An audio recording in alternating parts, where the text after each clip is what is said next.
Hello and welcome back to my channel criminology Gyan. आज हम solve कर रहे हैं UGC NET previous year question criminology का। तो लास्ट हमने इसके दो पार्ट्स में सॉल्व कर चुके हैं। क्वेश्चन नंबर 90 तक हम लोग सॉल्व कर चुके थे। अब स्टार्ट करें हम क्वेश्चन नंबर 91।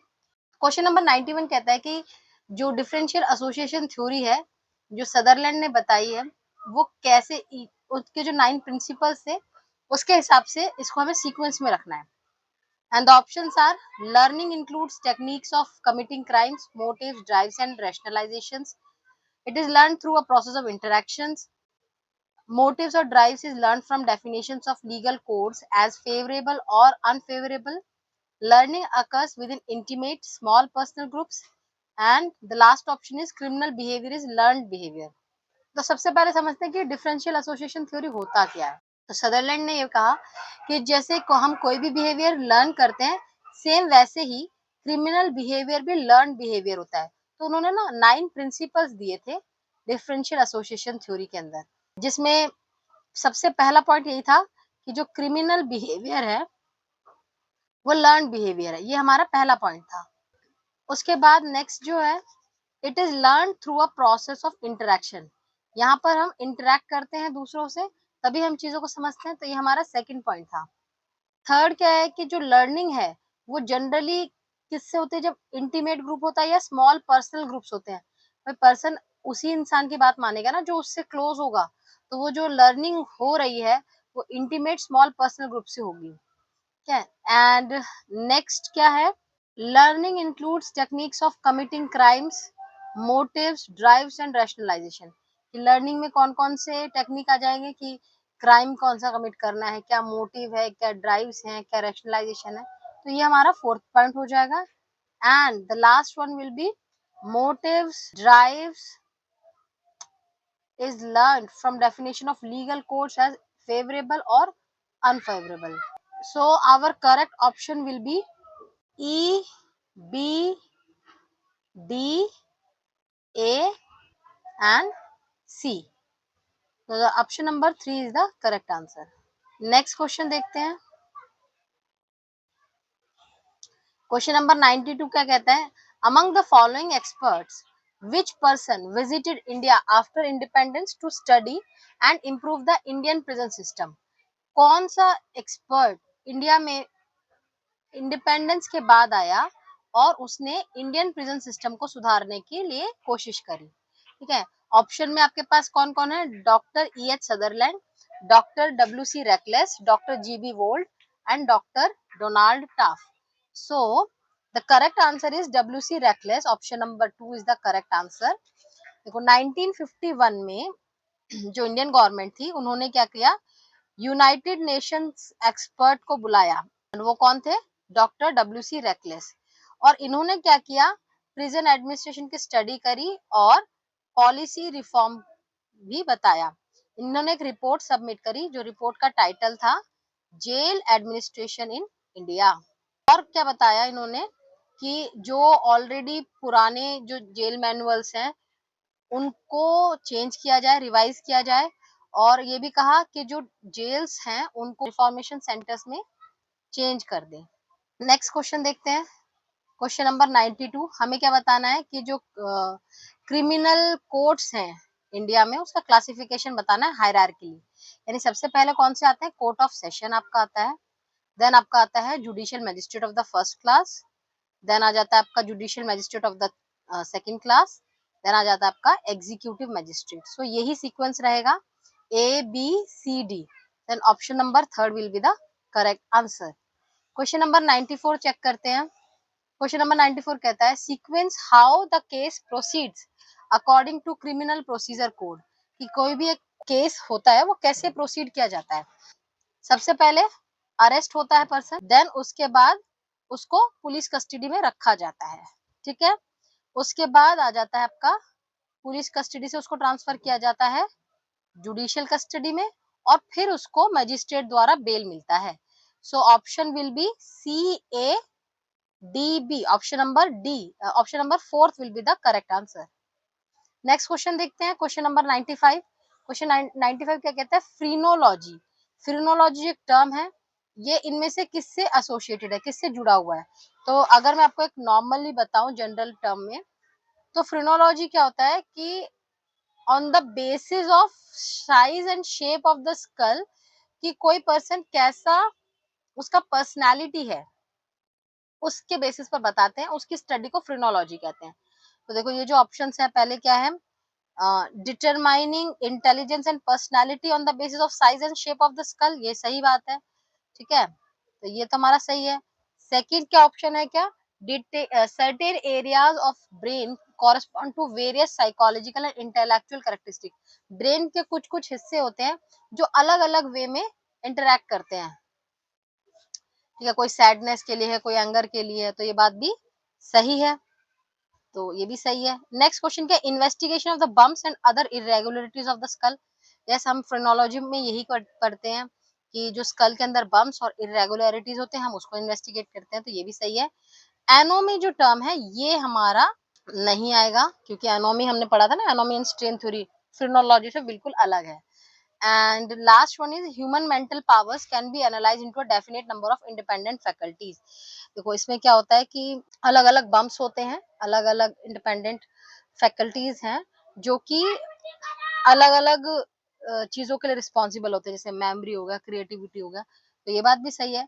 सो हमारा जो करेक्ट आंसर होगा वो ए, बी, सी एंड ई होगा, तो option number third is the correct answer. Next question चेक करते हैं, क्वेश्चन नंबर 96। क्वेश्चन नंबर 96 कहता है विच among the following is not the qualitative research method, इनमें से कौन सा क्वालिटेटिव रिसर्च मेथड नहीं होगा? तो देखो कंटेंट एनालिसिस तो होता है, ठीक है, ये सही है। एक्सपेरिमेंटल डिजाइन हमारा क्या हो जाता है, रिसर्च डिजाइन में आ जाता है, ठीक है। एंड डिस्कोर्स एनालिसिस भी क्वालिटेटिव रिसर्च है, केस स्टडी भी हमारा क्वालिटेटिव रिसर्च है। So correct option will be option number 2, that is experimental design. Next question देखते हैं, क्वेश्चन नंबर 97, ये मैच द फॉलोइंग है। तो सबसे पहला ये क्वेश्चन ना मैंने आपको कम्युनिटी पोस्ट में भी बहुत बार मेंशन किया हुआ है, और ये जो टर्म है ट्रुआंसी, ये बहुत बार आया हुआ है, तो इसे रट लो, ये हर चीज में आता है, यूजीसी नेट में भी आता है, DSSS वेलफेयर ऑफिसर के पेपर में भी मैंने देखा है, ठीक है। तो फर्स्ट इज, जब स्कूल से बच्चा रेगुलर एब्सेंट हो रहा है, दैट इज ट्रुआंसी। सो आपका ए का क्या हो जाएगा, सेकंड हो जाएगा। Then standard minimum norms for juvenile justice related UN document is, उसे कहते हैं बीजिंग रूल्स, यानी कि बी का आपका हो जाएगा फर्स्ट, बीजिंग रूल्स को कहते हैं स्टैंडर्ड मिनिमम नॉर्म्स और rules for juvenile justice UN document. उसके बाद जो नेक्स्ट है UN document related to prevention of delinquency, ये आ जाएगा आपका रियाद गाइडलाइंस, तो सी जो होगा वो आपका फोर्थ हो जाएगा। And D is unable to protect oneself from crime is called, that is vulnerability, तो डी का आपका हो जाएगा थर्ड, तो option number second will be the correct answer. Next question देखते हैं, question number 98, which among the following is a community based correction. Community based correction क्या होता है, जहां पर हम पर्सन को डिटेन नहीं करते हैं, बट हम कोई और अल्टरनेटिव देखते हैं, जैसे कि किसी लोकल हॉस्पिटल में उस पर्सन को पेशेंट की सेवा के लिए रख दिया, या फिर रेलवे स्टेशन में झाड़ू पोछा करवा देते हैं, तो मतलब कम्युनिटी की सेवा के लिए उसको इन्वॉल्व करते हैं। तो देखो इसमें से जो ज्यादातर ऑप्शन है, जैसे rigorous imprisonment, capital punishment, simple imprisonment, ये क्या है, सारे कम्युनिटी बेस्ड करेक्शन नहीं है, क्योंकि इनमें हम इंस्टीट्यूशन यूज कर रहे हैं उस पर्सन को डिटेन करने। लेकिन जो एडमोनिशन है, एडमोनिशन क्या होता है आपका, वार्निंग दे के छोड़ना, ठीक है। तो ये वन ऑफ द मेथड है कम्युनिटी बेस्ड करेक्शन का, कि आपको उसने क्या कर दिया, वार्निंग दे दिया एक बार कि अब से नहीं करेंगे आप, और उसके बाद फिर छोड़ देते हैं। Next question is question number 99, which of the following was not undertaken by the government of India in response to 26/11 terror attack, इनमें से कौन सा जो रिस्पॉन्स है वो गवर्नमेंट ने नहीं लिया 26/11 के अटैक में? इसका आंसर जो है that is repeal of the prevention of terrorism act. Next question देखते हैं, question number 100, who are children who are habitually absent from school are known as, अभी हमने मैचिंग में भी यही पढ़ा था, और देखो वापस से एक क्वेश्चन आ गया, तो ये बहुत इंपॉर्टेंट क्वेश्चन बन जाता है ठीक है, जो हैबिचुअली जो बच्चे स्कूल से एब्सेंट हो रहे हैं उन्हें हम ट्रूवांट कहते हैं। तो ये एक बहुत इंपॉर्टेंट क्वेश्चन है, हमें बार-बार देखने को ये चीजें मिल रही हैं। Option number third is the correct answer. ठीक है, क्वेश्चन नंबर 101 कहता है, ये भी एक क्या है, मैचिंग है। ये जो टर्म्स हैं इनमें से इसके एक्सप्लेनेशन है। तो सबसे पहले समझते हैं मालवेयर क्या होता है। ये क्या होते हैं, होस्टाइल या इंट्रूसिव सॉफ्टवेयर होते हैं जो आपके कंप्यूटर में घुसकर आपके कंप्यूटर की इंफॉर्मेशन जो है, पर्सनल इंफॉर्मेशन जो है उनको लीक करते हैं।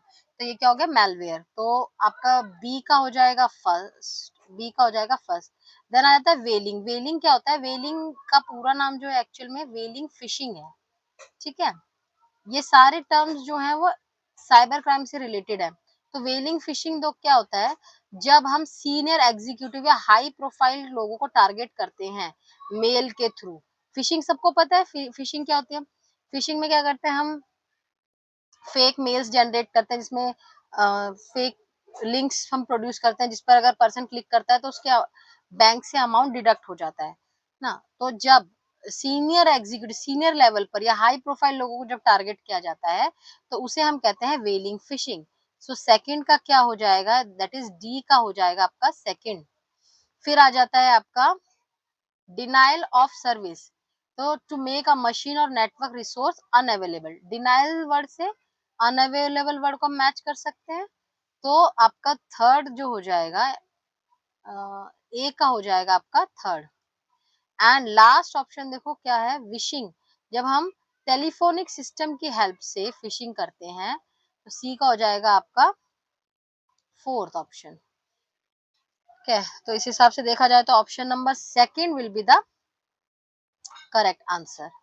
नेक्स्ट क्वेश्चन देखते हैं, question number 102। Which one among the following is called as mixed method research. Mixed method research कब होता है, जब क्वालिटेटिव और क्वांटिटेटिव रिसर्च होता है दोनों, तो उसको कहते हैं मिक्स्ड मेथड रिसर्च। तो option number 3 is the correct answer. Question number 103 देखो क्या कहता है, criminology is a science. Criminology के अंदर क्या क्या चीजें आती हैं, definition of criminality, crime and criminal behavior, causes of crime, forms of criminal behavior and societal reaction to criminal activity। तो ये सभी चीजें हम पढ़ते हैं क्रिमिनोलॉजी की डेफिनेशन के अंदर। So option number first will be the correct answer. Question number 104 क्या कहता है, dash occurs when a victim unintentionally makes it easier for an offender to commit a crime.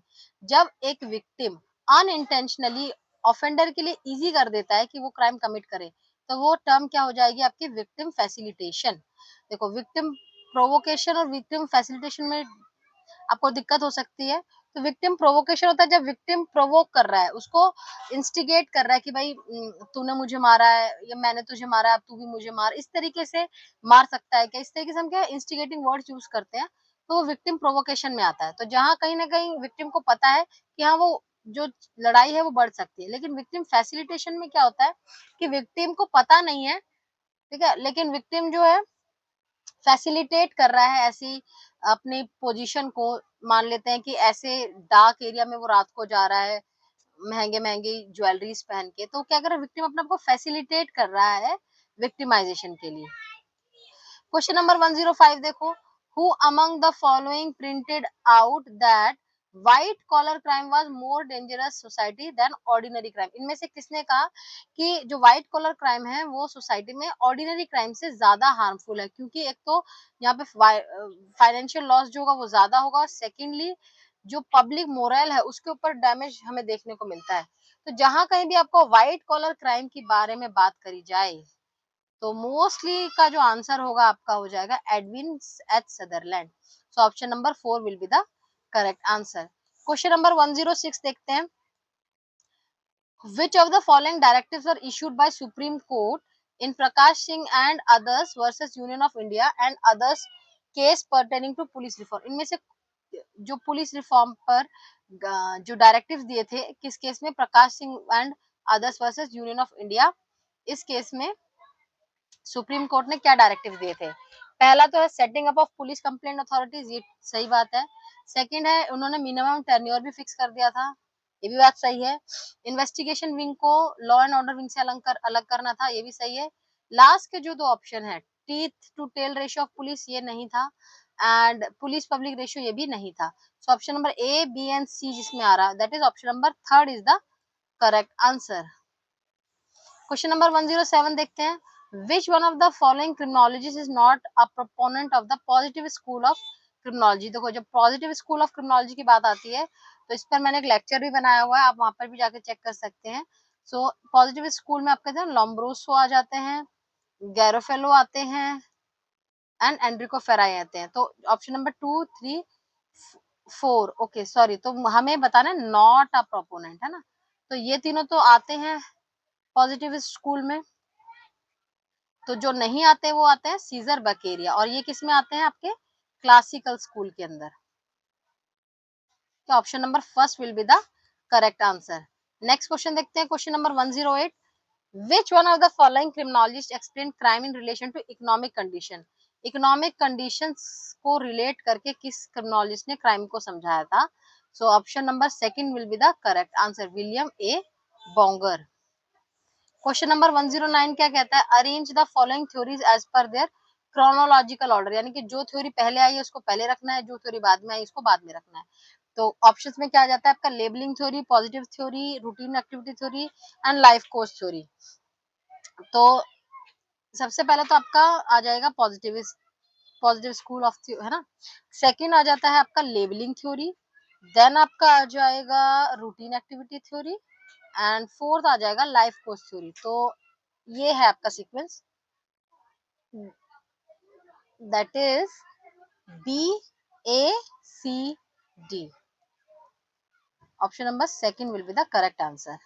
Next question और last question है इस lecture का, question number 110. यहाँ पे भी हमको मैचिंग दे रखी है, हमें बताना है ये कॉन्सेप्ट जो है किसने दिया था. तो फर्स्ट जो दो ऑप्शन है, criminal and his victim and the victim and his criminal, ये दोनों क्या है? बुक्स हैं. तो जो क्रिमिनल एंड हिज विक्टिम है ये किसने दी थी? हैंस वॉन हंटिंग ने, यानी ए का हो जाएगा आपका ऑप्शन नंबर 4. और विक्टिम एंड हिज क्रिमिनल दी थी स्टीफन शेफर ने, बी का हो जाएगा आपका थर्ड. सी का जब आपका हो जाएगा विक्टिम प्रेसिपिटेड होमिसाइड, होमिसाइड के बारे में पढ़ाई करी थी आपके मार्विन वुल्फगैंग ने. सो ऑप्शन नंबर सी का जो आंसर है वो हो जाएगा आपका सेकंड, एंड डी का फिर आपका हो जाएगा फर्स्ट. डी है attributes of victim precipitated rape, ये पढ़ा था, इसके बारे में स्टडी करी थी मेनाकिम आमिर ने. So that's it for today's lecture. I hope आपको ये लेक्चर समझ में आया होगा. इससे रिलेटेड किसी भी तरीके के क्वेश्चंस हो तो आप मुझे नीचे कमेंट सेक्शन में पूछ सकते हैं. उसके साथ साथ आप मेरे चैनल को लाइक, शेयर और सब्सक्राइब करना ना भूलें. साथ में लगे बेल आइकन को भी प्रेस कर दीजिएगा, और टेलीग्राम चैनल को ज्वाइन कर दीजिएगा ताकि इससे रिलेटेड पीडीएफ वगैरह आपके साथ में शेयर कर पाऊँ. सो मिलते हैं नेक्स्ट लेक्चर में.